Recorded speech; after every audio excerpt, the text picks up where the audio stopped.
학우 여러분 안녕하십니까? 9월 셋째 주 뉴스입니다. 지난 13일로 예정됐던 2021학년도 2학기 선착순 수강 신청이 서버 과부하로 인해 연기됐습니다. 접속 오류는 개강 초 ETL 접속 장애로 이어져 많은 학생들이 불편을 겪었는데요. 서버 접속 문제 대응에 대한 자세한 소식 김성경 기자가 보도합니다. 지난달 13일 예정돼 있던 2021학년도 2학기 선착순 수강 신청이 연기됐습니다. 학사과는 해당 사안을 서버 과부하 문제로 파악하고 선착순 수강 신청 일정을 변경했으나 변경된 17일에도 사이트 접속이 원활하지 않아 학생들은 수강 신청에 어려움을 겪었습니다. 해당 문제는 개선되지 않은 채 개강 초 ETL 접속 문제로 이어졌습니다. 학사과에서는 마이스누 게시판을 통해 ETL 접속 장애 관련 공지와 ETL 시스템 재점검을 알렸지만 학생들에게는 때늦은 대처였습니다. 서버 접속 오류로 인한 학습권 침해 문제는 총학생회 교육개선협의회와 본부 학생 간의 수강 신청 관련 간담회에서도 논의됐습니다. 중앙집행위원회 기획국은 비대면 수업 시 ETL 서버 문제가 학습권을 침해하고 있다고 밝혔습니다. 학생 간담회에서 2021 단과대 학생회장 연석회의는 이번 수강 신청 지연 사태에서 선입 선출의 원칙이 지켜지지 않았다는 문제를 제기했습니다. 수강 신청 날에는 연기 발표가 나기 전까지 제가 지속적으로 접속이 안 되었기 때문에 이게 굉장히 불안한 부분도 있었고, 연기된 이후에도 접속이 몇 분 전에 되긴 됐는데 수강 신청을 하던 도중에 또 접속이 끊긴 적이 있어가지고. 이에 정보화본부에서는 코로나19 이후 정보 서비스 사용량이 매학기 점증적으로 증가한 결과 이런 상황이 발생했다고 설명했습니다. 지난 학생 간담회에서 정보화본부 이재희 부본부장은 사이트 동시 접속자 수 증가로 인한 서버 과부하가 수강 신청 사이트 접속 오류를 만들어냈다고 밝혔습니다. 이외에도 학교가 기본적으로 보유하고 있는 전산 자원 자체가 부족한 상황이며 코로나19 이후 학교의 행정 서비스 전반이 정보화로 넘어오는 등 사용량은 3배 이상 증가했으나 그에 발맞춰서 장비 확충을 하지는 못했었다고 이야기했습니다. 이와 별도로 학사과는 정원의 신청 및 수강 증원 협조를 요청하는 공문을 보내 학생들이 요청한 구제책 일부를 수용했습니다. 이후 9일 진행된 SUB 보도국과의 인터뷰에서 정보화본부 측은 지난 6일 회의를 통해 정보화본부에 투입될 예산을 확보했고 22억을 즉시 집행하여 서버를 추가 구매하기로 했다고 전달했습니다. 학생들에게 공지사항을 전달하는 것과 관련해서도 이메일과 마이스누 게시판을 통해 전달하는 방식의 효용성을 재점검하고 더욱 효율적인 소통 채널을 고민하고 있다고 이야기했습니다. 학교에 기본적으로 보유하고 있는 전산 자원 자체가 부족하다고 지금 생각을 하고 있습니다. 네트워크 시설을 확충하는 게 굉장히 중요하다고 판단을 해서 지금 올해 집행될 예산이 한 22억 정도를 지금 바로 집행하려고 준비 중이고요. 이메일을 통해서 전달하는 방식의 효용성에 대해서 우려가 좀 있어요. 계속 고민을 하고 있고. 연석회의는 9월 말에 열릴 교육환경개선협의회에서 추후 대책과 진행 상황을 전달받을 예정입니다. 이번 학기 개강 전부터 개강 초까지 학생들이 겪은 상황은 단순히 당황스러움을 넘어서 학생들의 학습권을 침해하는 상황이었습니다.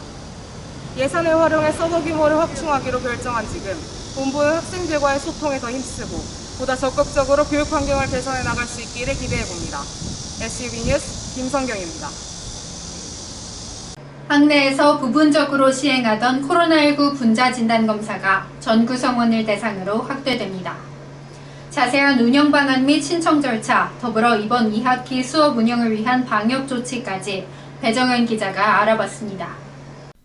지난 1일 우리 학교는 캠퍼스 내 코로나19 분자 진단검사를 확대 시행하는 등의 방역 조치를 통해 2학기 수업 운영의 안전을 확보하겠다고 마이스누 코로나19 관련 사항 게시판에 공지했습니다.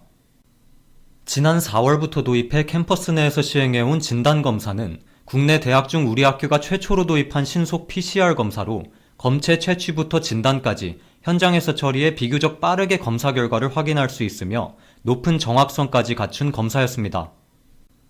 이번 공지에 따르면 평일에 자연대 25-1동, 공대 301동에서만 시행해왔던 검사를 경영대와 가까운 박물관 70동에서도 추가적으로 시행하겠다는 겁니다. 또한 기존에는 2시간이었던 점검 시간을 오전 11시 반부터 오후 1시까지 1시간 반으로 줄여 결과적으로 전체 운영 시간은 늘어났습니다. 공지에서는 이 신속 검사를 학생들이 신청할 수 있는 절차에 대해서도 재차 안내했는데요. 우리 학교 재학생이라면 누구나 스누 앱이나 마이스누 포털을 통해 로그인해 가능한 시간대에 예약 신청을 하고 문진표를 작성한 후 검사소를 방문해 검체 채취를 진행하면 양음성 여부를 통보받을 수 있습니다. 신속검사가 확대 시행된 것은 이번 여름 줄어들 기미가 보이지 않았던 코로나19의 전국적인 확산세 때문인데요. 우리 학교 중앙도서관은 지난 7월 수도권의 사회적 거리두기가 4단계로 격상하자마자 신속 분자 진단검사를 받은 학생들에게만 개방하던 스터디룸을 폐쇄함과 더불어 이번 개강을 대비해 모든 도서관 이용자들은 주 1회 신속검사를 받을 것을 권유하는 공지를 하고 방역을 위한 대청소를 실시했습니다. 이외에도 우리 학교는 1학기부터 운영해온 서울대 코로나 동산 안심이 앱 운영, 2학기에 유입된 외국인 유학생들을 위한 방역수칙을 새롭게 안내하는 등의 조치를 취하고 있지만 개강 이후로는 거의 매일 교내 확진자가 발생하고 있는 상황입니다. 이렇게 우리 학교는 여러 검사들의 시행으로 학생들의 안전을 위해 다방면으로 힘쓰고 있는 모습입니다. 코로나19의 확산이 심해져 당초 예정됐던 2학기 대면 수업 방식이 전면 취소돼 실망하는 학우들이 많을 것 같은데요. 이럴 때일수록 더욱 조심해 교내 확진자의 추가 발생이 조금이라도 줄었으면 하는 바람입니다. SB 뉴스 배정현입니다. 9월 셋째 주 단신입니다. 2022학년도 제1학기 개설 교과목 신청이 시작됐습니다. 9월 6일에서 17일까지 마이스누 포털을 통해 신청할 수 있습니다. 교내 보건진료소에서는 재학생과 휴학생 모두 학생 건강검진을 연 1회 무료로 받을 수 있습니다. 검사는 매일 오전 9시에서 12시까지이며 보건진료소 홈페이지와 마이스누 앱을 통해 사전 예약이 가능합니다. 2021학년도 가을 동아리 소개집이 발간됐습니다. 중앙동아리와 가등록 동아리, 그리고 기타 학내 단체들에 관한 정보들을 온라인 소개집으로 알아볼 수 있습니다. 학내 재학생과 졸업생을 대상으로 한 서울대학교 메타버스 채용박람회가 온라인으로 개최됐습니다. 이번 채용박람회는 3차례에 걸쳐 서울대학교 채용박람회 홈페이지에서 진행됩니다. 이상으로 9월 셋째 주 뉴스 모두 마칩니다. 시청해주신 학우 여러분 고맙습니다.